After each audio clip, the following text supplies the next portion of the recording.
ನೀವು ನೋಡ್ತಾ ಇದ್ದೀರಾ ಇದು HCN ವಾಹಿನಿ ಅರ್ಪಿಸುವ HCN ನ್ಯೂಸ್. ನಾನು ಪಲ್ಲವಿ. ಈಗ ಮುಖ್ಯಾಂಶಗಳು. ರಾಜ್ಯಾದ್ಯಂತ MES ಪುಂಡರ ವಿರುದ್ಧ ಹೆಚ್ಚಿದ ಕಿಚ್ಚು.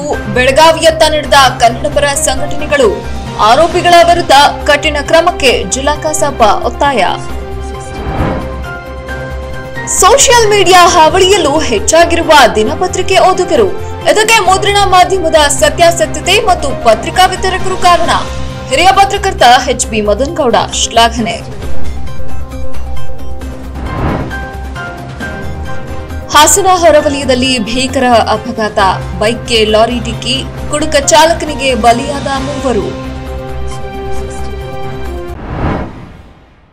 ಕನ್ನಡ ಬಾವುಟಕ್ಕೆ ಬೆಂಕಿ ಹಚ್ಚಿರುವ ಮತ್ತು ಸಂಗೊಳ್ಳಿ ರಾಯಣ್ಣನ ಪ್ರತಿಮೆ ಹಾಳು ಮಾಡುವ ಮೂಲಕ ನಾಡಿಗೆ ದ್ರೋಹ ಬಗೆದಿರುವವರ ವಿರುದ್ಧ ಸರ್ಕಾರವು ಕ್ರಮ ಕೈಗೊಳ್ಳುತ್ತಿದ್ದರೆ ಜಿಲ್ಲೆಯ ಎಲ್ಲ ಕನ್ನಡಪರ ಸಂಘಟನೆಗಳ ಜೊತೆ ಸಭೆ ಸೇರಿ ಬೃಹತ್ ಪ್ರತಿಭಟನೆ ಮಾಡುವ ನಿರ್ಧಾರ ಕೈಗೊಳ್ಳುವುದಾಗಿ ಹಾಸನ ಕಸಾಪ ಜಿಲ್ಲಾಧ್ಯಕ್ಷ HL ಮಲ್ಲೇಶಗೌಡ ತಿಳಿಸಿದ್ದಾರೆ.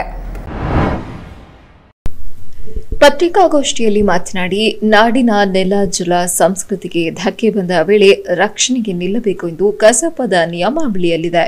ಕನ್ನಡದ ಬಾವುಟ ಎಂದರೆ ಈ ನೆಲದ ಗೌರವದ ಸಂಕೇತ.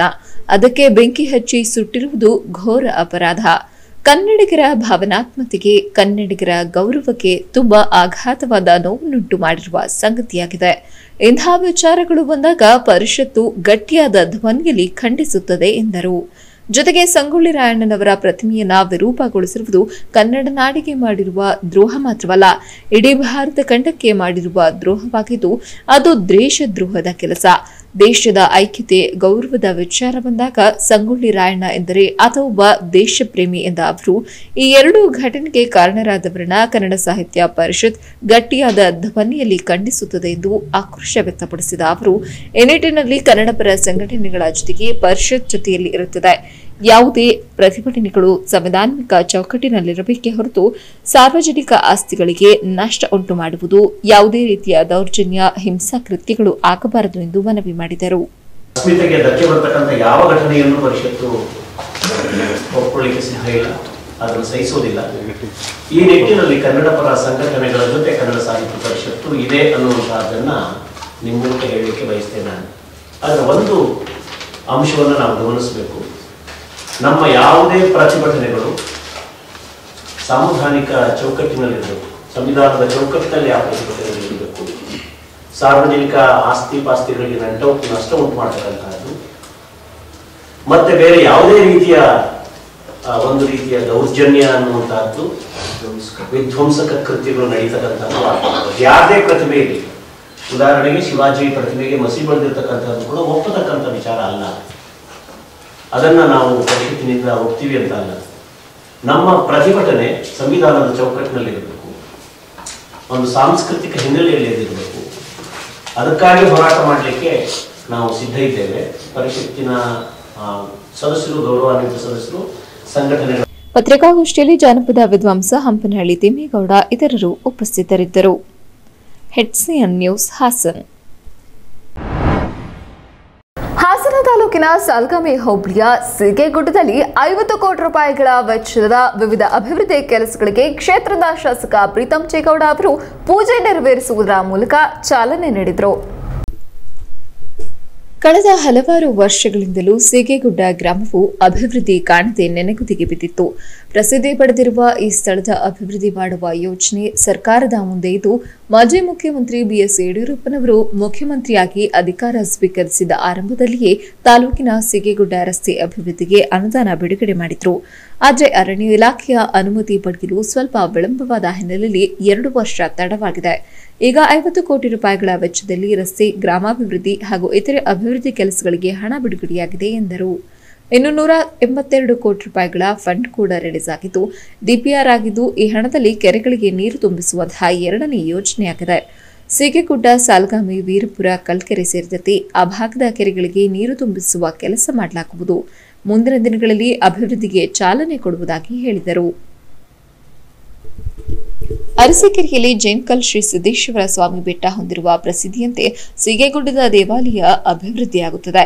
ಇನ್ನು 2.5 ಕೋಟಿ ಅನುದಾನದ ಅಭಿವೃದ್ಧಿ ಕೆಲಸಕ್ಕೆ ಅವಶ್ಯಕತೆ ಇದೆ. ಅದನ್ನು ತರುವ ಕೆಲಸವನ್ನ ಪ್ರಯತ್ನ ಮಾಡುತ್ತೇನೆ. ಪ್ರಾಚೀನ ಕಾಲದ ಇತಿಹಾಸ ಹೊಂದಿರುವ ಸಿಕೆ ಗುಡ್ಡವು ಮುಂದಿನ ದಿನಗಳಲ್ಲಿ ಜಿಲ್ಲೆಯ ಪ್ರಸಿದ್ಧ ತಾಣಗಳಲ್ಲಿ ಒಂದಾಗುತ್ತದೆ ಎಂದರು. ಸಾಲ್ಗಾಮೆ ರಸ್ತೆ ಏನಿದೆ ಅಲ್ಲಿಂದ ಇಲ್ಲಿ ತನಕ ಯಾವುದೇ ಗುಂಡಿ ಇಲ್ಲದಿರೋ ರೀತಿಯಲ್ಲಿ ರಸ್ತೆ ಮಾಡಬೇಕು ಅಂತೇಳಿ ಹೇಳಿ ಜನರ ಅಪೇಕ್ಷೆ ಇದೆ. ಈಗಾಗಿರೋದು 3.5 ಕೋಟಿ ರುಗಳಲ್ಲಿ ಈ ವೀರಾಪುರದ ಗಡಿಯಿಂದ ದೇವಸ್ಥಾನದ ತಪ್ಪಲಿನವರೆಗೆ ರಸ್ತೆ ಆಗ್ತಿದೆ.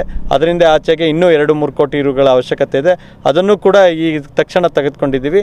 ಒಟ್ಟಾರೆ ಹಾಸನದಿಂದ ಕೇವಲ 15-16 ಕಿಲೋಮೀಟರ್ ದೂರದಲ್ಲಿರುವಂಥ ಈ ಒಂದು ಪವಿತ್ರವಾದ ಸ್ಥಳಕ್ಕೆ ಹೆಚ್ಚಿನ ಭಕ್ತಾದಿಗಳು ಮತ್ತು ಪ್ರವಾಸಿಗರು ಬರೋ ನಿಟ್ಟಿನಲ್ಲಿ ಈ ಒಂದು ಕ್ಷೇತ್ರವನ್ನು ಅಭಿವೃದ್ಧಿಪಡಿಸೋದಕ್ಕೆ ನಾವೆಲ್ಲರೂ ಕಾರ್ಯಪ್ರವೃತ್ತರಾಗಿದ್ದೀವಿ. ಬರುವಂಥ ದಿನಗಳಲ್ಲಿ ನಿಮಗೆ ಆಶ್ಚರ್ಯ ಆಗ್ಬೋದು.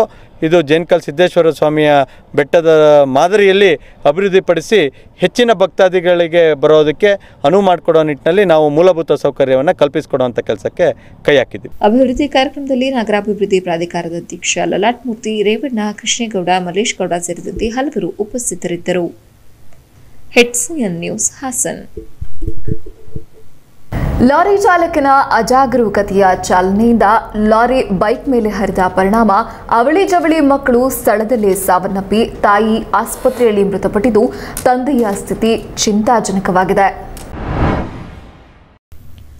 ಭಾನುವಾರ ಸುಮಾರು ರಾತ್ರಿ 9:45 ಸಮಯದಲ್ಲಿ ಹಾಸನ ನಗರದ ಹೊರವಲಯದಲ್ಲಿ ಬೈಪಾಸ್ ರಸ್ತೆಯಲ್ಲಿ ಲಾರಿ ಮತ್ತು ದ್ವಿಚಕ್ರ ವಾಹನದ ನಡುವೆ ಅಪಘಾತ ಸಂಭವಿಸಿದ್ದು, ಅಪಘಾತದ ವೇಳೆ ಬೈಕ್ನ ಗುದ್ದಿದ ಲಾರಿ ಚಾಲಕ ಗವೇನಹಳ್ಳಿಯಿಂದ ಹೊಸಕೊಪ್ಪಲು ಬೈಪಾಸ್ವರೆಗೂ ಉಜ್ಜಿಕೊಂಡು ಬಂದ ಹೊಡೆತಕ್ಕೆ ಸಣ್ಣ ಮಗುವಿನ ದೇಹ ಛಿದ್ರವಾಗಿ ಸಾವನ್ನಪ್ಪಿದೆ. ಗೆಂಡೆಕಟ್ಟೆ ಅರಣ್ಯದ ಬಳಿಯ ವಾಸವಾಗಿರುವ ಒಂದೇ ಕುಟುಂಬದ 4 ಬೈಕ್ನಲ್ಲಿ ತೆರಳುತ್ತಿದ್ದರು. 2 ಅವಳಿ ಜವಳಿ ಮಕ್ಕಳು ಸಾವನ್ನಪ್ಪಿದ್ದು, ಗವೇನಹಳ್ಳಿ ಶಿವಾನಂದ್ ಮತ್ತು ಅವರ ಪತ್ನಿ ಜ್ಯೋತಿ ಅವರ ಸ್ಥಿತಿ ಗಂಭೀರವಾಗಿದ್ದು ಆಸ್ಪತ್ರೆಗೆ ಚಿಕಿತ್ಸೆಗಾಗಿ ಸೇರಿಸಿದ್ರು. ಪತ್ನಿಯೂ ಸಹ ರಾತ್ರಿ ಚಿಕಿತ್ಸೆ ಫಲಕಾರಿಯಾಗದೆ ನಿಧನ ಹೊಂದಿದರು. ಭೀಕರ ದೃಶ್ಯ ನೋಡಿದ ಸ್ಥಳೀಯರು ಲಾರಿ ಚಾಲಕನನ್ನ ಸೆರೆ ಹಿಡಿದಿದ್ದು ಪೊಲೀಸರ ವಶಕ್ಕೆ ಪಡೆದಿದ್ದಾರೆ. ಬೈಕ್ನಲ್ಲಿದ್ದ ಮಕ್ಕಳು 2 ಅವಳಿ ಜವಳಿ ಮಕ್ಕಳು ಎಂದು ತಿಳಿದು ಬಂದಿದ್ದು, ಒಂದು ಹೆಣ್ಣು ಮಗು ಸ್ಥಳದಲ್ಲೇ ಮೃತಪಟ್ಟಿದ್ದು, ಮತ್ತೊಂದು ಗಂಡು ಮಗುವಿನ ದೇಹ ಛಿದ್ರಗೊಂಡಿದೆ. ಮಗುವಿನ ತಂದೆ ಶಿವಾನಂದ್ ಖಾಸಗಿ ಆಸ್ಪತ್ರೆಯ ಐಸಿಯುನಲ್ಲಿ ಚಿಕಿತ್ಸೆ ಪಡೆಯುತ್ತಿದ್ದು, ಅವರ ಸ್ಥಿತಿಯು ಚಿಂತಾಜನಕವಾಗಿದೆ. ಸ್ಥಳಕ್ಕೆ ಎಸ್ಪಿ ಶ್ರೀನಿವಾಸ್ ಗೌಡ ಮತ್ತು ಹಾಸನ ಸಂಚಾರಿ ಪೊಲೀಸರು ಭೇಟಿ ನೀಡಿ ಪರಿಶೀಲನೆ ನಡೆಸಿದ್ದು ಮುಂದಿನ ತನಿಖೆ ಕೈಗೊಂಡಿದ್ದಾರೆ. ಲಾರಿ ಚಾಲಕನು ಮದ್ಯ ಸೇವನೆ ಮಾಡಿ ಅತಿ ವೇಗದಲ್ಲಿ ಚಾಲನೆ ಮಾಡುತ್ತಿರುವುದೇ ಈ ಅಪಘಾತಕ್ಕೆ ಮುಖ್ಯ ಕಾರಣ. ಇನ್ನು ಬೈಪಾಸ್ ರಸ್ತೆ ಕೂಡ ಅಗಲೀಕರಣವಾಗಬೇಕಾಗಿದೆ. ನಗರ ಒಳಗೆ ಮದ್ಯಪಾನ ಮಾಡುವ ಬಗ್ಗೆ ಪರಿಶೀಲಿಸುವ ಪೊಲೀಸರು ಬೈಪಾಸ್ ಸ್ಥಳಗಳಲ್ಲಿ ಈ ಭಾಗದಲ್ಲಿ ಮದ್ಯ ಸೇವನೆ ಮಾಡಿ ವಾಹನ ಓಡಿಸುವ ಬಗ್ಗೆ ಪೊಲೀಸ್ ಸಿಬ್ಬಂದಿ ಕೂಡ ಪ್ರತಿನಿತ್ಯ ಪರಿಶೀಲಿಸಬೇಕಾಗಿದೆ ಎಂಬುದು ಸಾರ್ವಜನಿಕರ ಒತ್ತಾಯವಾಗಿದೆ. HCN news Haasan. ಭ್ರಷ್ಟಾಚಾರದ ಸರ್ಕಾರದ ವಿರುದ್ಧ ರಾಜ್ಯ ಹೈಕೋರ್ಟ್ ನ್ಯಾಯಮೂರ್ತಿಗಳ ನೇತೃತ್ವದಲ್ಲಿ ತನಿಖೆ ಮಾಡಿಸಿ ಸತ್ಯಾಂಶವನ್ನ ಜನತೆಗೆ ತಿಳಿಸಬೇಕು. ಅಗತ್ಯ ವಸ್ತುಗಳ ಬೆಲೆ ಏರಿಕೆಯನ್ನ ಕೂಡಲೇ ನಿಯಂತ್ರಿಸದಿದ್ದರೆ 2 ಸರ್ಕಾರದ ವಿರುದ್ಧ ಪ್ರತಿಭಟನೆ ಮಾಡುವುದಾಗಿ ಕಾಂಗ್ರೆಸ್ ಮುಖಂಡ ಹಾಗೂ ವಕೀಲರ ಸಂಘದ ಮಾಜಿ ಅಧ್ಯಕ್ಷ ದೇವರಾಜೇಗೌಡ ಎಚ್ಚರಿಸಿದರು. ಪತ್ರಿಕಾಗೋಷ್ಠಿಯಲ್ಲಿ ಮಾತನಾಡಿ, ಕೇಂದ್ರದಲ್ಲಿ ಎಂಬ ಭಾರತೀಯ ಜನತಾ ಪಕ್ಷದ ನೇತೃತ್ವದ ಸರ್ಕಾರ ಕರ್ನಾಟಕದಲ್ಲಿ ಆಡಳಿತ ಪ್ರಾರಂಭ ಮಾಡಿ 2 ವರ್ಷಗಳು ಮುಗಿದಿರುತ್ತದೆ. ಈ 2 ವರ್ಷಗಳಲ್ಲಿ 2 ಬಾರಿ ಮುಖ್ಯಮಂತ್ರಿಗಳನ್ನ ಬದಲಾವಣೆ ಮಾಡಿದ್ದಾರೆ. ಕಿಂಚಿತ್ತೂ ಅಭಿವೃದ್ಧಿ ಕಾರ್ಯಗಳು ನಡೆದಿರುವುದಿಲ್ಲ.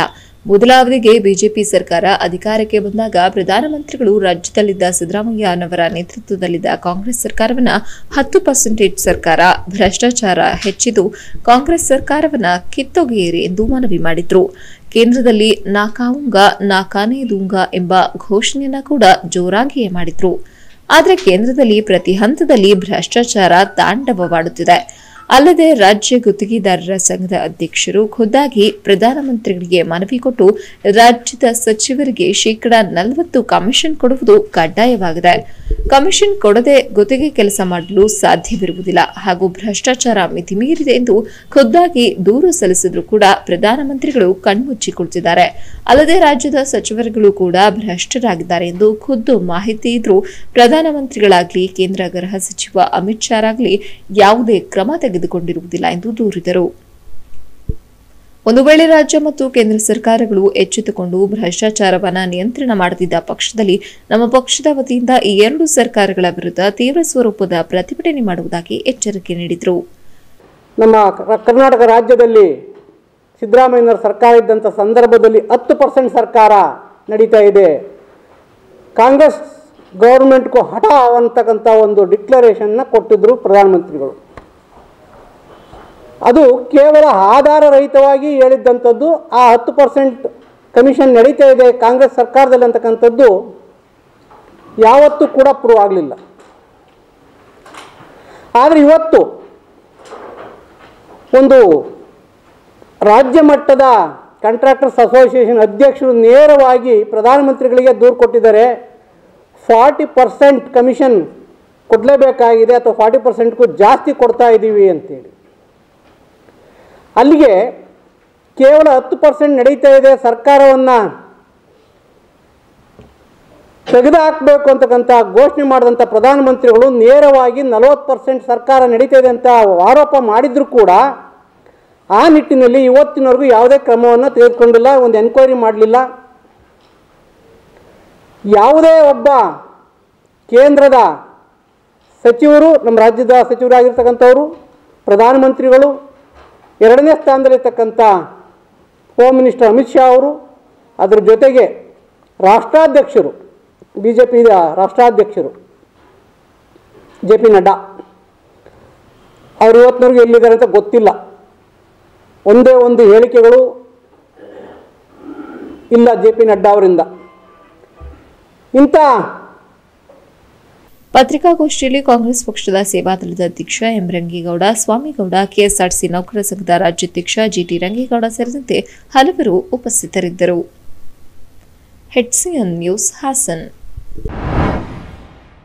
ಸಂಗೊಳ್ಳಿ ರಾಯಣ್ಣನ ಪ್ರತಿಮೆಯನ್ನ ಭಗ್ನಗೊಳಿಸಿರುವುದನ್ನು ಖಂಡಿಸಿ ಜಯ ಕರ್ನಾಟಕ ವೇದಿಕೆಯಿಂದ ಹಾಸನ ನಗರದಲ್ಲಿ ಪಂಜಿನ ಮೆರವಣಿಗೆ ನಡೆಸುವ ಮೂಲಕ ಆಕ್ರೋಶ ವ್ಯಕ್ತಪಡಿಸಲಾಯಿತು.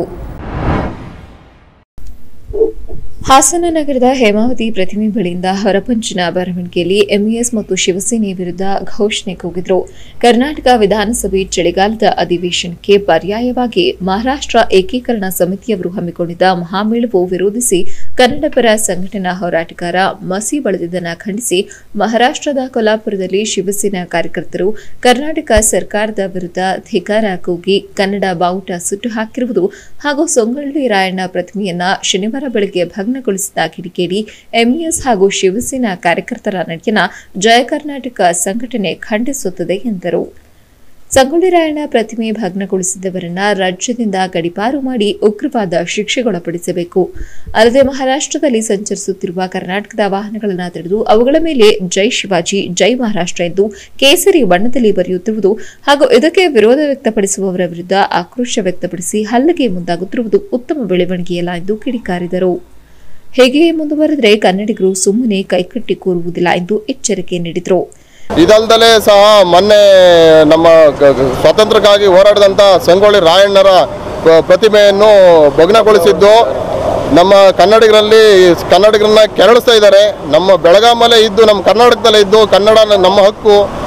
ಇದನ್ನು ಕೆರಳಿಸಿದ್ರೆ ನಮ್ಮ ಸಂಘಟನೆ, ಜಯಕರ್ನಾಟಕ ಸಂಘಟನೆ ಪ್ರತಿಯೊಂದು ಜಿಲ್ಲೆ ತಾಲೂಕುಗಳಲ್ಲಿ ಉಗ್ರವಾದ ಹೋರಾಟ ಎಂಇಎಸ್ ಪುಂಡರ ವಿರುದ್ಧ ಮತ್ತು ಶಿವಸೇನೆ ವಿರುದ್ಧ ಕೂಡಲೇ ನಮ್ಮ ರಾಜ್ಯ ಸರ್ಕಾರ ಎಂಇಎಸ್ ಪುಂಡರನ್ನು ಮತ್ತು ಶಿವಸೇನೆ ಪುಂಡರನ್ನು ನಮ್ಮ ಗಡಿಯಿಂದ ಗಡೀಪಾರು ಮಾಡಬೇಕು. ನಮ್ಮ ಕರ್ನಾಟಕದಿಂದ ಏನು ಕನ್ನಡ ಪರ ಹೋರಾಟ ಏನು ಇವರಿದ್ದಾರೆ ನಮ್ಮ ದೀಪಕ್ಕು ಅವ್ರನ್ನ ಸಹಚರರನ್ನ ಕೂಡಲೇ ಅವ್ರನ್ನ ಬಿಡುಗಡೆ ಮಾಡಬೇಕು. ಇಲ್ದಿದ್ರೆ ಅವ್ರನ್ನ ಕೇಸನ್ನು ವಜಾಗೊಳಿಸಬೇಕು. ಇಲ್ದಿದ್ರೆ ನಮ್ಮ ಜಯಕರ್ನಾಟಕ ಸಂಘಟನೆ ಜಿಲ್ಲೆ ಮತ್ತು ತಾಲೂಕುಗಳಲ್ಲಿ ಉಗ್ರವಾದ ಹೋರಾಟವನ್ನು ಮಾಡ್ತೀವಿ ಅಂತ ಎಚ್ಚರಿಕೆ ಕೊಡ್ತಾ ಇದ್ದೀವಿ. ಪ್ರತಿಭಟನೆಯಲ್ಲಿ ಜಯ ಕರ್ನಾಟಕ ಸಂಘಟನೆಯ ಜಿಲ್ಲಾಧ್ಯಕ್ಷ MKR ಸುಮೇಶ್, ರಾಜ್ಯ ಸಂಚಾಲಕ ಉಮೇಶ್, ಜಿಲ್ಲಾ ಉಪಾಧ್ಯಕ್ಷ ಶ್ರೇಯಸ್ ಸೇರಿದಂತೆ ಹಲವರು ಉಪಸ್ಥಿತರಿದ್ದರು. HCN news Haasan. ಬೇಲೂರು ತಾಲೂಕಿನ ಕಾಂಗ್ರೆಸ್ ಪಕ್ಷದಲ್ಲಿ ತಳಮಟ್ಟದಿಂದ ದುಡಿದಂತಹ ಕೆಲ ಅಲ್ಪಸಂಖ್ಯಾತರ ಮೇಲೆ ಹಲ್ಲೆ ಮಾಡಿರುವುದು ನಿಜಕ್ಕೂ ಖಂಡನೀಯ ಎಂದು ಜಿಲ್ಲಾ ಅಲ್ಪಸಂಖ್ಯಾತ ಘಟಕದ ಅಧ್ಯಕ್ಷ ಅಬ್ದುಲ್ ಸಮದ್ ಆರೋಪಿಸಿದರು. ನಿನ್ನೆ ರಾತ್ರಿ ತಾಲೂಕು ಬ್ಲಾಕ್ ಕಾಂಗ್ರೆಸ್ ಅಧ್ಯಕ್ಷ MG ನಿಶಾಂತ್ ಹಾಗೂ ಮಾಜಿ ಜಿಲ್ಲಾ ಪಂಚಾಯಿತಿ ಸದಸ್ಯರಾದ ಸೈಯದ್ ತೌಫಿಕ್, ಪುರಸಭಾ ಸದಸ್ಯ ಜುಬೇರ್ ಅಹಮದ್ ಹಾಗೂ ಯುವ ಕಾಂಗ್ರೆಸ್ ಮುಖಂಡ ನಾಗೇಂದ್ರ ಮೇಲೆ ತೀವ್ರತರವಾದ ಹಲ್ಲೆ ನಡೆಸಿರುವ ಘಟನೆ ನಡೆದಿದ್ದು, ಅದನ್ನು ಖಂಡಿಸಿ ಇಂದು ಪ್ರವಾಸಿ ಮಂದಿರದಲ್ಲಿ ಸುದ್ದಿಗಾರರೊಂದಿಗೆ ಮಾತನಾಡಿದ ಅವರು, ನಮ್ಮ ಸಮಾಜ ಹಾಗೂ ಕೆಲವರನ್ನ ಕೀಳುಮಟ್ಟದಲ್ಲಿ ನಡೆಸಿಕೊಳ್ಳುತ್ತಿದ್ದು ದೌರ್ಜನ್ಯ ಮಾಡುತ್ತಿರುವುದು ಖಂಡನೀಯ. ಇತ್ತೀಚೆಗೆ ಸಾಮಾಜಿಕ ಜಾಲತಾಣದಲ್ಲಿ ಬಂದಿರುವುದನ್ನು ತಪ್ಪಾಗಿ ಅರ್ಥೈಸಿ ಯಾರು ತಪ್ಪು ಮಾಡಿದವರು ಎಂದು ಕೂಲಂಕಷವಾಗಿ ಪರಿಶೀಲಿಸಿ ನಂತರ ಕ್ರಮ ಕೈಗೊಳ್ಳುವ ಬದಲು ಏಕಾಏಕಿ ಹಲ್ಲೆ ನಡೆಸಿರುವುದಲ್ಲದೆ ಜಾತಿ ನಿಂದನೆ ಮಾಡಿರುವುದು ವಿಷಾದ. ತಾಲೂಕು ಬ್ಲಾಕ್ ಕಾಂಗ್ರೆಸ್ ಅಧ್ಯಕ್ಷರು ಎಲ್ಲರನ್ನ ಒಟ್ಟುಗೂಡಿಸಿ ಪಕ್ಷವನ್ನ ಮುನ್ನಡೆಸುವಂತಹ ಕಾರ್ಯವನ್ನ ಮಾಡುವ ಬದಲು ಈ ರೀತಿಯ ದಬ್ಬಾಳಿಕೆ ದೌರ್ಜನ್ಯ ಮಾಡುತ್ತಿದ್ದಾರೆ. ಪಕ್ಷಕ್ಕೆ ತುಂಬಾ ಹಾನಿ ಉಂಟಾಗುವುದಲ್ಲದೆ ಮುಂಬರುವ ಚುನಾವಣೆಗಳಲ್ಲಿ ಪಕ್ಷವು ತೀವ್ರತರವಾದ ಹಿನ್ನಡೆ ಅನುಭವಿಸಬೇಕಾಗುತ್ತದೆ ಎಂದರು. ಈ ಕೂಡಲೇ ರಾಜ್ಯ ಹಾಗೂ ಜಿಲ್ಲಾ ಮಟ್ಟದ ನಾಯಕರು ಸಮಸ್ಯೆಯನ್ನು ಬಗೆಹರಿಸಬೇಕೆಂದು ಹಲ್ಲೆ ಮಾಡಿರುವ ಬ್ಲಾಕ್ ಕಾಂಗ್ರೆಸ್ ಅಧ್ಯಕ್ಷರ ವಿರುದ್ಧ ಕೆಪಿಸಿಸಿಗೆ ನಿಯೋಗದೊಂದಿಗೆ ತೆರಳಿ ದೂರು ಸಲ್ಲಿಸಲಾಗುವುದು ಎಂದು ಹೇಳಿದರು. ಅದೇ ಥರ ಏನಾಗಿದೆ, ನಿನ್ನೆ ಇನ್ನೊಬ್ಬ ನಮ್ಮ ಆಸೀಫ್ ಅಂತ ಬಿಕ್ಕೂರು ಅವನೇನೋ ಚಾಟ್ ಮಾಡೋಣ ಅಂತ ಹೇಳಿ ನಿನ್ನೆ 2 ಜನಕ್ಕೆ ಹೊಡೆದಿದ್ದೀವಿ. ಇವತ್ತು ನಿನಗೂ ಅಲ್ಲಿ ಬಂದು ಬಟ್ಟೆ ಬಿಚ್ಚಿ ಹೊಡಿತೀವಿ. ನಿಮ್ಗಳ ಸ್ಟಾರ್ಟರಿಂಗ್ ಇದೇ ಬೇಡ ಅಂತ ಕೆಟ್ಟದಾಗಿ ನಿಮ್ಗೆ ಓಟೇ ಬೇಡ, ನಿಮ್ಮ ಜನಾಂಗದ ಓಟೇ ಬೇಡ ಅಂತ ಹೇಳಿದ್ದಾನೆ. ಅದು ವಾಯ್ಸ್ ರೆಕಾರ್ಡ್ ಸಮೇತನೂ ಇದೆ. ನಾವು ಸಮಯ ಸಂದರ್ಭ ಬಂದಾಗ ತಮಗೂ ಕೊಡ್ತೀವಿ. ಫಸ್ಟು ಕಂಪ್ಲೇಂಟ್ ಅಂತ ಯಾಕೆ ಹೋಗಿಲ್ಲ ಅಂತ ವಿಷಯ ನಾವು ಬೀದಿಗೆ ಬಯಲು ಮಾಡಬಾರ್ದು ಅಂತ ಹೇಳಿ ನಾಯಕರು, ಜಿಲ್ಲಾ ಪಂಚಾಯತಿ ಮಾಜಿ ಸದಸ್ಯರಿದ್ರು, ಅವೆಲ್ಲ ಒಳಗೆ ನಿಂತು ನೋಡ್ತಾ ಇದ್ರು. ಶಾಂತ್ ಕುಮಾರ್ ಇದ್ರು, ಪುರಸಭೆ ಅಧ್ಯಕ್ಷರಿದ್ರು, ಆಮೇಲೆ ಪ್ರಸನ್ನ ಇದ್ರು, ಎಂ.ಆರ್. ವೆಂಕಟೇಶ್ ಇದ್ರು, ದಾನಿ, ಆಮೇಲೆ ಇಕ್ಬಾಲ್ ಇದ್ದ, ಇವೆಲ್ಲ ಇದ್ರು. ಇವರೆಲ್ಲ ಹೇಳ್ಕೊಟ್ಟೆ ಮಾಡಿಸ್ತಿರೋದಲ್ಲ. ಇವರಲ್ಲಿ ಈಗ ನಾವು ಅವ್ರ ಜೊತೆ ನಾವು ಸೇರ್ತಿಲ್ಲ, ನಾವು ಹೋಗ್ತಿಲ್ಲ. ಆಯ್ತಾ, ನಾವು ಕಾಂಗ್ರೆಸ್ ಪಕ್ಷ ಯಾವ ಟಿಕೆಟ್ ಕೊಡುತ್ತೆ ಅವ್ರು ಕೆಲಸ ಮಾಡೋಂಥವ್ರು. ನಾವು ಯಾವ ಬಣ್ಣದಲ್ಲೂ ಗುರುತಿಸ್ಕೊಂಡವನಲ್ಲ ನಾವು ಕಾಂಗ್ರೆಸ್ ಪಕ್ಷ. ಬೇಲೂರು ಪುರಸಭೆ ಮಾಜಿ ಸದಸ್ಯ ಹಾಗೂ ಹಲ್ಲೆಗೊಳಗಾದ ಜುಬೇರ್ ಅಹಮದ್ ಮಾತನಾಡಿ, ಕಳೆದ ವಿಧಾನ ಪರಿಷತ್ ಚುನಾವಣೆ ಹಿನ್ನೆಲೆಯಲ್ಲಿ ಕೆಲ ಕಾಂಗ್ರೆಸ್ ಮುಖಂಡರು ಪ್ರವಾಸ ಕೈಗೊಂಡಿರುವ ಫೋಟೋವನ್ನು ಸಾಮಾಜಿಕ ಜಾಲತಾಣಗಳಲ್ಲಿ ನಾನೇ ಬಿತ್ತರಿಸಿದ್ದೇನೆ ಎಂದು ಅನುಮಾನಗೊಂಡು ಪೂರ್ವಾಪರ ಯೋಚಿಸದೆ ಚನ್ನಕೇಶವ ವಸತಿಗೃಹದ ಬಳಿ ಕರೆಸಿ ನಮ್ಮಗಳ ಮೇಲೆ ಹಾಗೂ ಸಹಚರರ ಮೇಲೆ ಹಲ್ಲೆ ನಡೆಸಿರುವುದು ನಿಮ್ಮ ಜಾತಿಯ ಮತಗಳು ನಮ್ಮ ಪಕ್ಷಕ್ಕೆ ಬೇಕಾಗಿಲ್ಲವೆಂದು ಅವಾಚ್ಯ ಶಬ್ದಗಳಿಂದ ನಿಂದಿಸಿ ಹಲ್ಲೆ ನಡೆಸಿದ್ದಾರೆ ಎಂದರು. ಯಾಕೆಂದರೆ ಒಬ್ಬ ತಾಲೂಕನ್ನ ಲೀಡ್ ಮಾಡ್ತಕ್ಕಂಥ ತಾಲೂಕಿನ ಬ್ಲಾಕ್ ಕಾಂಗ್ರೆಸ್ ಅಧ್ಯಕ್ಷ ಅನ್ನಿಸ್ತಕ್ಕಂಥ ಒಬ್ಬ ವ್ಯಕ್ತಿ, ಒಬ್ಬ NSUವಿಂದ ಬಂದಿರತಕ್ಕಂಥ ತಳಮಟ್ಟದಿಂದ ಪಕ್ಷವನ್ನು ಸಂಘಟನೆ ಮಾಡ್ಕೊಂಡು ಬಂದಿರತಕ್ಕಂಥ ಒಬ್ಬ ಸ್ನೇಹಿತರ ಮೇಲೆ ಕರೆದು ಕೂತು ಮಾತಾಡ್ಬೋದಿತ್ತು. ಇವರು ವ್ಯಕ್ತಿಗತವಾಗಿ ತಕ್ಕೊಂಡಂಥ ಚಿತ್ರವನ್ನು ಇವರೇ ವಾಟ್ಸಪ್ಪಿಗೆ ಹಾಕ್ಕೊಂಡು ಅದನ್ನು ಯಾರೋ ವೈರಲ್ ಮಾಡಿದ್ರು ಅಂಥೇಳಿ ವಿನಾಕಾರಣ ಯಾವುದೇ ದೇಶಕ್ಕೆ ಮಾಜಿ ಪುರಸಭಾ ಸದಸ್ಯ ಜುಬೇರ್ ಮೇಲಾಗಲಿ ಅವ್ರ ಸ್ನೇಹಿತರ ಮೇಲಾಗಲಿ ಮಾಡಿರ್ತಕ್ಕಂಥದ್ದನ್ನು ನಾನು ಖಂಡಿಸ್ತೀನಿ. ಮತ್ತೆ ಏನಂತಂದರೆ ಇದಕ್ಕೆ ನ್ಯಾಯ ಸಿಗೋವರೆಗೂ, ಯಾಕೆಂದರೆ ನಾನು ಯಾಕೆ ಇವತ್ತು ಬಂದಿದ್ದೀನಿ ಅಂತಂದರೆ ನಮ್ಮ ಸಮಾಜ ಇವತ್ತು ಆ ಪಕ್ಷದ ಜೊತೆ 100% ನಿಂತ್ಕೊಂಡಿರೋದು. ನಾನು ಬೇಲೂರು ಕಾಂಗ್ರೆಸ್ಸು ಈ ಥರ ಮಾತುಕತೆ ಆದಾಗ ನಾವು ತಾಲೂಕು ಅಧ್ಯಕ್ಷರನ್ನ ಬ್ಲಾಕ್ ಅಧ್ಯಕ್ಷರನ್ನ ಕೇಳಿದಾಗ ಅವರು ಏಕಾಏಕಿ ಅಲ್ಲಿ ಹೋದ ತಕ್ಷಣವೇ ಮಾತಿಗೆ ಏನೂ ಮಾತಾಡಲಿಲ್ಲ. ಏಕಾಏಕಿ ಅಲ್ಲೇ ಮಾಡ್ತಾರೆ ಅಂದಾಗ ಯಾಕೆ ಹೊಡಿತಿದ್ದೀರಾ ಅಂತ ಕೇಳಿದ್ರು ಅದಕ್ಕೆ ಸಮಾಜಕ್ಕೆ ಆಗ್ತಾಯಿಲ್ಲ, ಅವ್ರಿಗೆ ಏನಿಲ್ಲ ಹೊಡಿತಾರೆ. ಇವರು ಬಂದು ಬಿಡ್ಸಕ್ಕೆ ಬಂದಾಗ ಇವ್ರಿಗೂ ಹೊಡೆದ ಬಿತ್ತು. ಯಾಕೆ ಅಂತ ಕೇಳಿದ್ರು ಅವರು ಇದರಲ್ಲೇ ಇಲ್ಲ, ಮನಸ್ಥಿತಿಲೇ ಇಲ್ಲ. ಆ ರೀತಿ ಇದ್ದರು ಅವರು. ನಾವು ಇವತ್ತರೆಗೂ ಅವರು ಯಾವ ವಾಟ್ಸಪ್ ಗ್ರೂಪಲ್ಲಾಗಲಿ ಇದರಲ್ಲಾಗಲಿ ಎಲ್ಲದರಲ್ಲೂ ನಾವು ಅವ್ರ ವಿರುದ್ಧವಾಗಿ ಪಕ್ಷದ ವಿರುದ್ಧವಾಗಿ ಯಾವುದನ್ನು ನಾವು ಹಾಕಿಲ್ಲ. ಈ ಸಂದರ್ಭದಲ್ಲಿ ಆಸಿಫ್, ನಯಾಜ್, ದಾವೂದ್ ಸೇರಿದಂತೆ ಹಲವರು ಉಪಸ್ಥಿತರಿದ್ದರು. HCN news, Haasan.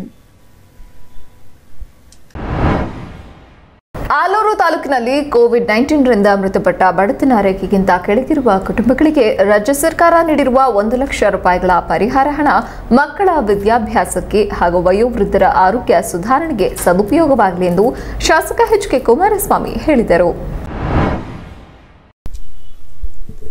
ಆಲೂರು ಪಟ್ಟಣದ ಮಿನಿ ವಿಧಾನಸೌಧದ ತಹಸೀಲ್ದಾರ್ ಕಚೇರಿಯಲ್ಲಿ ಕೊರೋನಾ ಸೋಂಕಿನಿಂದ ಮೃತಪಟ್ಟಿದ್ದ ಕುಟುಂಬಸ್ಥರಿಗೆ ಚೆಕ್ ವಿತರಣೆ ಮಾಡಿ ಬಳಿಕ ಮಾತನಾಡಿದರು. ಕೋವಿಡ್ನಿಂದ ಕುಟುಂಬದ ದುಡಿಯುವ ಸದಸ್ಯರನ್ನೇ ಕಳೆದುಕೊಂಡ ಬಡತನ ರೇಖೆಗಿಂತ ಕೆಳಗಿರುವ ಕುಟುಂಬಕ್ಕೆ ಆಸರೆ ನೀಡುವ ನಿಟ್ಟಿನಲ್ಲಿ ರಾಜ್ಯ ಸರ್ಕಾರವು 1 ಲಕ್ಷ ರೂಪಾಯಿಗಳ ಪರಿಹಾರ ಘೋಷಣೆ ಮಾಡಿತ್ತು. ಅದರಂತೆ ತಾಲೂಕಿನಲ್ಲಿ ಕೋವಿಡ್ನ ಮೊದಲ ಅಲೆಯಲ್ಲಿ ಸುಮಾರು 47 ಮಂದಿ ಸೋಂಕಿಗೆ ಬಲಿಯಾಗಿದ್ದರು. ಅದರನ್ವಯ 15 ಮಂದಿಗೆ ಸರ್ಕಾರದಿಂದ ಬಿಡುಗಡೆಯಾಗಿದ್ದ ತಲಾ 1 ಲಕ್ಷ ರೂಪಾಯಿಗಳ ಪರಿಹಾರ ಚೆಕ್ ಅನ್ನು ವಿತರಿಸಲಾಗುತ್ತಿದೆ. ಕೋವಿಡ್ ಕಾರಣದಿಂದಾಗಿ ಅನೇಕ ಕುಟುಂಬಗಳಲ್ಲಿ ಸಾವು ಸಂಭವಿಸಿದೆ. ಕೆಲವರು ತಂದೆ ತಾಯಿಯನ್ನ ಕಳೆದುಕೊಂಡಿದ್ದಾರೆ.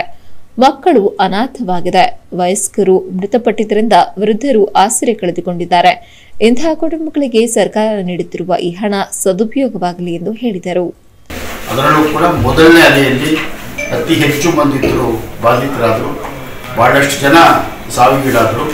ಅದರಂತೆ ನಮ್ಮ ಆಲೂರು ತಾಲೂಕಿನಲ್ಲಿ ಮೊದಲನೇ ಅಲೆಯಲ್ಲಿ 47 ಜನ ಸಾವಿಗೀಡಾಗಿದ್ದಾರೆ ಮತ್ತು 47 ಜನಕ್ಕೂ ಕೂಡ ಪ್ರತಿ ಥರ ಒಬ್ಬರಿಗೆ 1 ಲಕ್ಷದಂತೆ ಅವರ ವಾರಸುದಾರರಿಗೆ, ಗಂಡ ಮೃತರಾದರೆ ಹೆಂಡತಿಗೆ, ಹೆಂಡತಿ ಮೃತರಾದರೆ ಗಂಡನಿಗೆ ಅವರಿಬ್ಬರು ಕೂಡ ಇಲ್ಲದಿದ್ದರೆ ಅವರೊಬ್ಬರ ಸ್ಪೌಸ್ ಯಾರು ಸಂಬಂಧಪಟ್ಟಿರ್ತಾರೆ ಅವ್ರಿಗೆ ಕೊಡ್ತಕ್ಕಂಥ ಕಾರ್ಯಕ್ರಮವನ್ನು ನಾವು ಸರ್ಕಾರ ಮಾಡ್ತಾಯಿದ್ದೀವಿ. ಇವತ್ತು 47 ಚೆಕ್ನಲ್ಲಿ 15 ಚೆಕ್ ರೆಡಿಯಾಗಿ ಬಂದಿತ್ತು. ಈ 15 ಜನರು ಕೂಡ ನಾನು ಮತ್ತು ನಮ್ಮ ತಹಶೀಲ್ದಾರ್ ನಮ್ಮ ಮುಖಂಡರು ಸೇರಿ ಕೊಟ್ಟಿದ್ದೇವೆ. ಈ ಸಂದರ್ಭದಲ್ಲಿ ತಾಲೂಕು ಪಂಚಾಯಿತಿ ಮಾಜಿ ಸದಸ್ಯರಾದ ನಟರಾಜ್ ನಕ್ಲಗೂಡು, ಸಿವಿ ಲಿಂಗರಾಜು, ತಹಸೀಲ್ದಾರ್ ಶಿರಂತಾಜ್ ಮುಂತಾದವರು ಹಾಜರಿದ್ದರು. HCN news Alur. ಹೆಚ್ಸಿಎನ್ ನ್ಯೂಸ್ನಲ್ಲಿ ಈಗ ಒಂದು ಚಿಕ್ಕ ಬ್ರೇಕ್.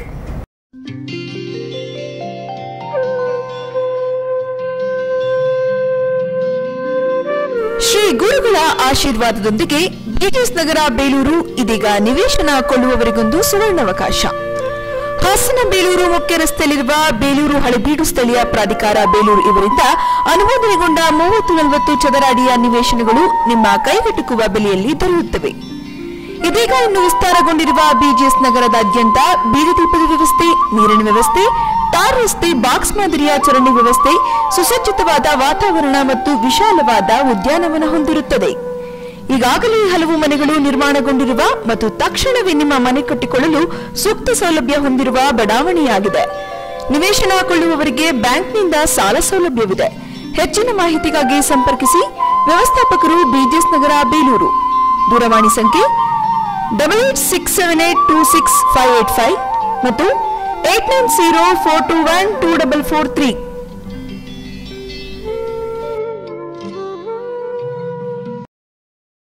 ಮಂಗಳ ಆಸ್ಪತ್ರೆ.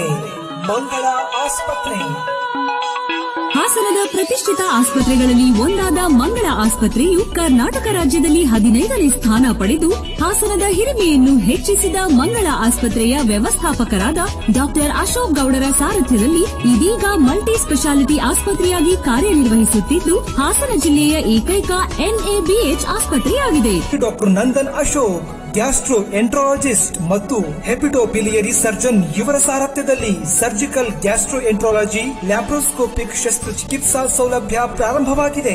ಇವರು ಎಜೆಡ್ ಸಿಂಟ್ ಜಾನ್ ಆಸ್ಪತ್ರೆ, ಬೆಲ್ಜಿಯಂ ದೇಶ, ಯುರೋಪ್ನಿಂದ ಬೆರಿಯಾಟ್ರಿಕ್ ಸರ್ಜರಿ ಫೆಲೋಶಿಪ್ ನಲ್ಲಿ ವೈದ್ಯಕೀಯ ತರಬೇತಿಯನ್ನು ಪಡೆದು ಒಬೆಸಿಟಿ ಮತ್ತು ಮೆಟಬಾಲಿಕ್ ಸರ್ಜರಿ ಕ್ಲಿನಿಕ್ ಅನ್ನ ನೂತನವಾಗಿ ಪ್ರಾರಂಭಿಸಿದ್ದಾರೆ. ಪಿತ್ತಕೋಶದ ಕಲ್ಲು, ಪಿತ್ತನಾಳದ ಕಲ್ಲು, ಪ್ಯಾಂಕ್ರಿಯಾಸ್ ನಾಳದ ಕಲ್ಲು, ಹರ್ನಿಯಾ, ಅಪ್ಯಾಂಡಿಸೈಟಿಸ್, ಅತಿಯಾದ ತೂಕದ ತೊಂದರೆ, ಅನ್ನನಾಳದ ಕ್ಯಾನ್ಸರ್, ಜಠರದ ಕ್ಯಾನ್ಸರ್, ಕರುಳಿನ cancer, liver cancer, pancreas cancer, ಎಲ್ಲ ತರಹದ ಜಠರ, ಕರುಳಿನ, ಲಿವರ್ ಮತ್ತು ಪ್ಯಾಂಕ್ರಿಯಾಸ್ ಕಾಯಿಲೆಗಳಿಗೆ ಲ್ಯಾಪ್ರೋಸ್ಕೋಪಿಕ್ ಶಸ್ತ್ರಚಿಕಿತ್ಸೆ ನೀಡುವರು. ನಮ್ಮಲ್ಲಿ ನರರೋಗ, ಮೆದುಳು ಹಾಗೂ ಬೆನ್ನು ಮೂಳೆ ಶಸ್ತ್ರಚಿಕಿತ್ಸಾ ತಜ್ಞರಾದ ಡಾಕ್ಟರ್ ವೀರೇಂದ್ರ ಜಿಡಿ ಇವರು ಬೆನ್ನುಮೂಳೆ, ಮೆದುಳಿನ ಕ್ಯಾನ್ಸರ್ ಗಡ್ಡೆ, ಮೆದುಳಿನಲ್ಲಿ ರಕ್ತ ಹೆಪ್ಪುಗಟ್ಟುವಿಕೆ, ಪಾರ್ಶ್ವವಾಯು, ಕುತ್ತಿಗೆ ಮತ್ತು ಸೊಂಟ ನೋವು, ಡಿಸ್ಕ್ ಆಪರೇಷನ್ ಇನ್ನು ಮುಂತಾದ ನರರೋಗಗಳಿಗೆ ಸಂಬಂಧಪಟ್ಟಂತಹ ಸಮಸ್ಯೆಗಳಿಗೆ ಅತ್ಯಾಧುನಿಕ ತಂತ್ರಜ್ಞಾನದ ಮೈಕ್ರೋಸ್ಕೋಪಿಕ್ ಶಸ್ತ್ರಚಿಕಿತ್ಸೆಯ ಮೂಲಕ ಚಿಕಿತ್ಸೆ ನೀಡುವರು. ಡಾಕ್ಟರ್ ಮಧುಸೂದನ್ ಎಚ್ಸಿ ಮೂತ್ರಪಿಂಡ ಮತ್ತು ಕಿಡ್ನಿ ಟ್ರಾನ್ಸ್ಪ್ಲಾಂಟ್ ತಜ್ಞರು. ಇವರು ಕಿಡ್ನಿ ಡಯಾಲಿಸಿಸ್, ಕಿಡ್ನಿ ಟ್ರಾನ್ಸ್ಪ್ಲಾಂಟ್ ಮತ್ತು ಅಧಿಕ ರಕ್ತದೊತ್ತಡ ಹಾಗೂ ಎಲ್ಲಾ ರೀತಿಯ ಕಿಡ್ನಿ ಸಂಬಂಧಪಟ್ಟ ಕಾಯಿಲೆಗಳಿಗೆ ಸೂಕ್ತ ಚಿಕಿತ್ಸೆ ನೀಡುತ್ತಾರೆ. ಡಾಕ್ಟರ್ ಯತೀಶ್ ಶ್ರೀನಿವಾಸ್ ಯೂರೋಲಾಜಿಸ್ಟ್. ಇವರು ಕಿಡ್ನಿ ಸ್ಟೋನ್, ಉರಿ ಮೂತ್ರ, ಪ್ರಾಸ್ಟೇಟ್ ಸಮಸ್ಯೆ, ಕಿಡ್ನಿ ಟ್ರಾನ್ಸ್ಪ್ಲಾಂಟ್, ಕಿಡ್ನಿ ಕ್ಯಾನ್ಸರ್ ಶಸ್ತ್ರಚಿಕಿತ್ಸೆ ತಜ್ಞರು ಮತ್ತು ಲೈಂಗಿಕ ಸಮಸ್ಯೆಗಳಿಗೂ ಸೂಕ್ತ ಚಿಕಿತ್ಸೆ ನೀಡುವರು.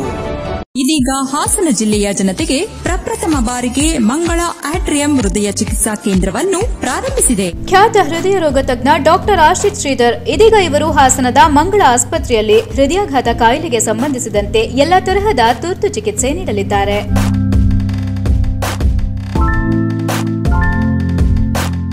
Lab, cardiac, ICU, echocardiography, angioplasty, ECG, TMT, Holter, monitoring, pacemaker, implantation, 24/7 emergency services ಸೌಲಭ್ಯಗಳು ದೊರೆಯುತ್ತವೆ.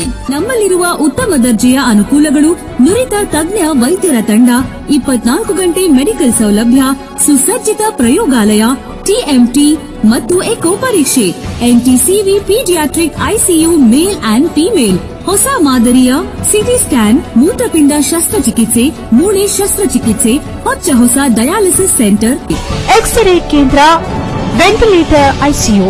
ನಮ್ಮಲ್ಲಿ ಕ್ಯಾನ್ಸರ್ ಮತ್ತು ಕ್ಯಾನ್ಸರೇತರ ಕಾಯಿಲೆಗಳಿಗೆ ಲ್ಯಾಪ್ರೋಸ್ಕೋಪಿಕ್ ಶಸ್ತ್ರಚಿಕಿತ್ಸಾ ಸೌಲಭ್ಯವಿದೆ. ಸುಸಜ್ಜಿತ ವಾರ್ಡ್ಗಳು, ಎಂಡೋಸ್ಕೋಪಿ ಹಾಗೂ ಎಲ್ಲ ಇನ್ಶೂರೆನ್ಸ್ ಸೌಲಭ್ಯಗಳು ನಮ್ಮಲ್ಲಿ ಲಭ್ಯ.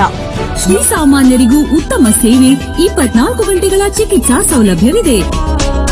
ಮಾಹಿತಿಗಾಗಿ ಸಂಪರ್ಕಿಸಿ ಮಂಗಳ ಆಸ್ಪತ್ರೆ. ಕರೆ ಮಾಡಿ 08172267236 ಮತ್ತು 261891.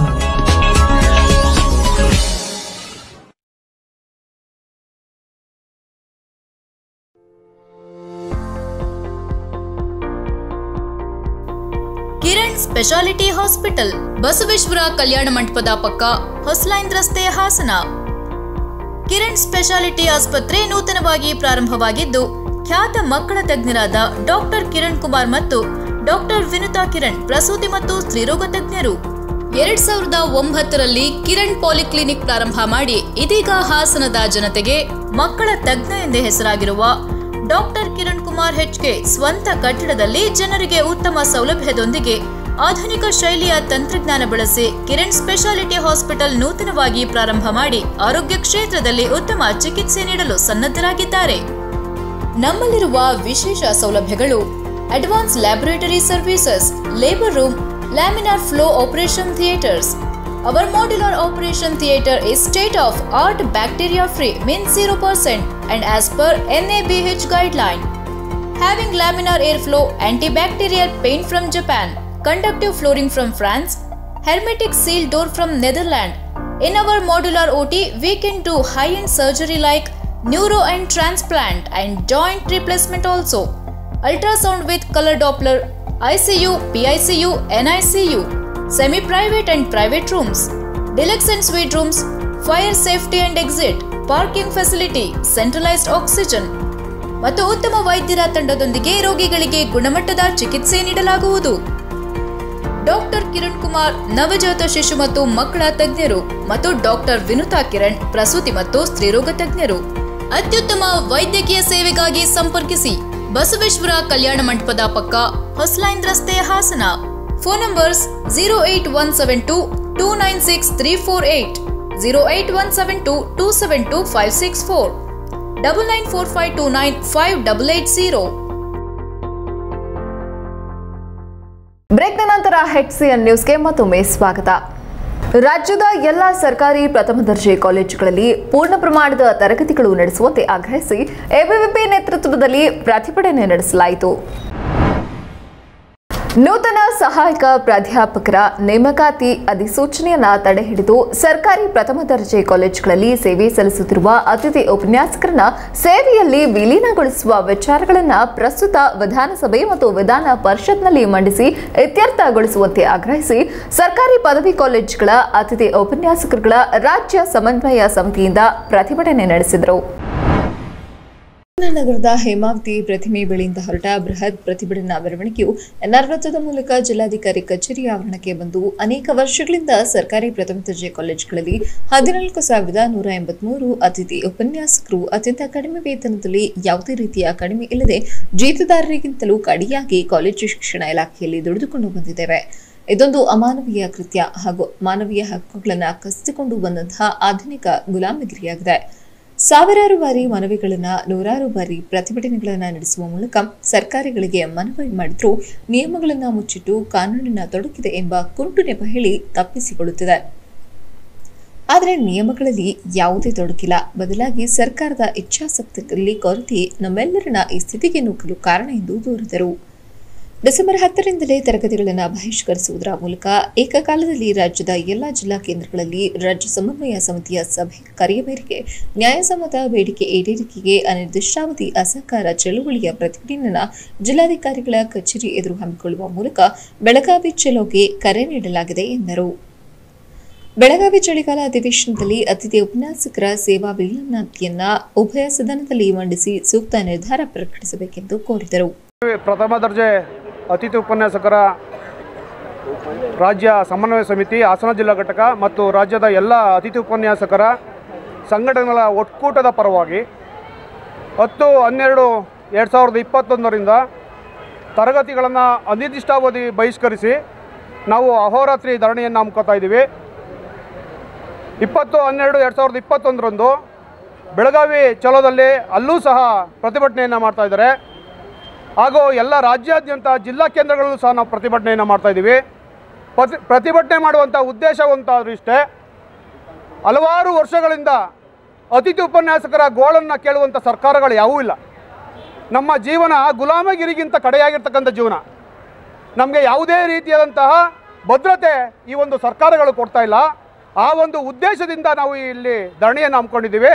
ನಮ್ಮ ಒಂದು ಉದ್ದೇಶ ಆದರೂ ಇಷ್ಟೇ, ನಮ್ಮ ಸೇವೆಯನ್ನು ಕಾಯಮಾತಿ ಮಾಡಬೇಕು ಅಥವಾ ವಿಲೀನತೆಯನ್ನು ಮಾಡಬೇಕು ಅಂತ ನಮ್ಮ ಈ ಮೂಲಕ ಕೇಳ್ಕೊತೀನಿ.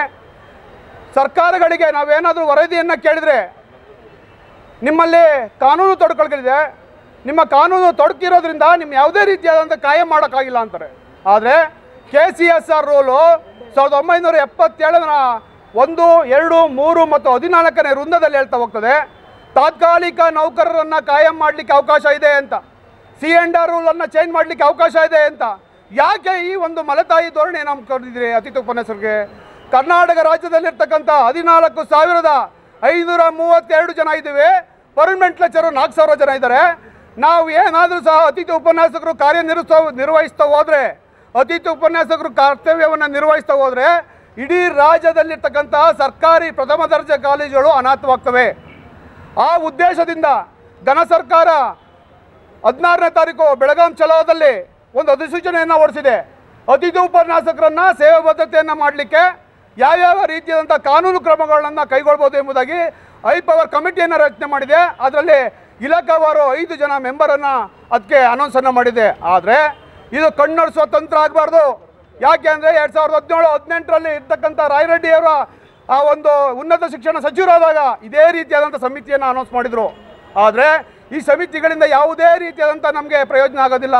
ಹಾಗಾಗಿ ಘನವೆತ್ತ ಸರ್ಕಾರ ಏನು ಬೆಳಗಾಂ ಅಧಿವೇಶನದಲ್ಲಿ ಭಾಗವಹಿಸಿರ್ತಕ್ಕಂಥ ಮಾನ್ಯ ಮುಖ್ಯಮಂತ್ರಿಗಳು ಹಾಗೂ ಉನ್ನತ ಶಿಕ್ಷಣ ಸಚಿವರು, ಎಲ್ಲ ಒಂದು ಪಕ್ಷದ ವಿಧಾನಸಭಾ ಸದಸ್ಯರು ಹಾಗೂ ವಿಧಾನ ಪರಿಷತ್ ಸದಸ್ಯರು ವಿಧಾನಸಭೆಯಲ್ಲಿ ಮಧ್ಯ ಪ್ರವೇಶಿಸಿ ಅತಿಥಿ ಉಪನ್ಯಾಸಕರನ್ನ ಕಾಯಂಗೊಳಿಸಬೇಕು, C&R ರೂಲನ್ನು ಚೇಂಜ್ ಮಾಡಿ ಅತಿಥಿ ಉಪನ್ಯಾಸಕರನ್ನ ಕಾಯಂ ಮಾಡಬೇಕು ಅಂತ ಈ ಮೂಲಕ ಕೇಳ್ಕೊತ. ಪ್ರತಿಭಟನೆಯಲ್ಲಿ ಸರ್ಕಾರಿ ಪದವಿ ಕಾಲೇಜುಗಳ ಅತಿಥಿ ಉಪನ್ಯಾಸಕರ ರಾಜ್ಯ ಸಮನ್ವಯ ಸಮಿತಿ ಅಧ್ಯಕ್ಷ ಯತೀಶ್ ಕಬ್ಬಾಳ, ಪ್ರಧಾನ ಕಾರ್ಯದರ್ಶಿ ಆನಂದ್ ಕುಮಾರ್ ಸೇರಿದಂತೆ ಹಲವರು ಉಪಸ್ಥಿತರಿದ್ದರು. Hodson news Haasan. ಕೊನೆಯಲ್ಲಿ ಮತ್ತೊಮ್ಮೆ ಮುಖ್ಯಾಂಶಗಳು. ರಾಜ್ಯಾದ್ಯಂತ ಎಂಇಎಸ್ ಪುಂಡರ ವಿರುದ್ಧ ಹೆಚ್ಚಿದ ಕಿಚ್ಚು. ಬೆಳಗಾವಿಯತ್ತ ನಡೆದ ಕನ್ನಡಪರ ಸಂಘಟನೆಗಳು. ಆರೋಪಿಗಳ ವಿರುದ್ಧ ಕಠಿಣ ಕ್ರಮಕ್ಕೆ ಜಿಲ್ಲಾ ಕಸಾಪ ಒತ್ತಾಯ. ಸೋಷಿಯಲ್ ಮೀಡಿಯಾ ಹಾವಳಿಯಲ್ಲೂ ಹೆಚ್ಚಾಗಿರುವ ದಿನಪತ್ರಿಕೆ ಓದುಗರು. ಇದಕ್ಕೆ ಮುದ್ರಣ ಮಾಧ್ಯಮದ ಸತ್ಯಾಸತ್ಯತೆ ಮತ್ತು ಪತ್ರಿಕಾ ವಿತರಕರು ಕಾರಣ. ಹಿರಿಯ ಪತ್ರಕರ್ತ HB ಮದನ್ ಗೌಡ ಶ್ಲಾಘನೆ. ಹಾಸನ ಹೊರವಲಯದಲ್ಲಿ ಭೀಕರ ಅಪಘಾತ. ಬೈಕ್ಗೆ ಲಾರಿ ಡಿಕ್ಕಿ. ಕುಡುಕ ಚಾಲಕನಿಗೆ ಬಲಿಯಾದ 3. ಇಷ್ಟೊತ್ತು ನೀವು ನೋಡಿದ್ದು ಹಾಸನದ ಸುದ್ದಿ ಅಂದ್ರೆ HCN ನ್ಯೂಸ್.